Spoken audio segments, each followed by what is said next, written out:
Selamat pagi untuk kita semua. Shalom, Hora, Syahobu.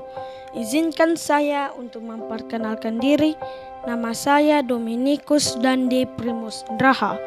Asal sekolah dari SD Negeri 071078 Hilibeto Gide, Kecamatan Gide, Kabupaten Nias, Provinsi Sumatera Utara.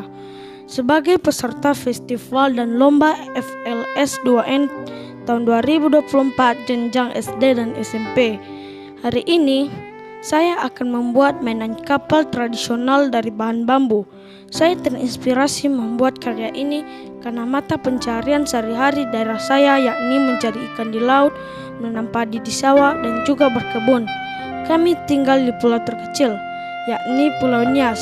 Adapun beberapa yang harus saya persiapkan dalam membuat mainan kapal ini yakni bahan dasar yang digunakan dari bahan bambu.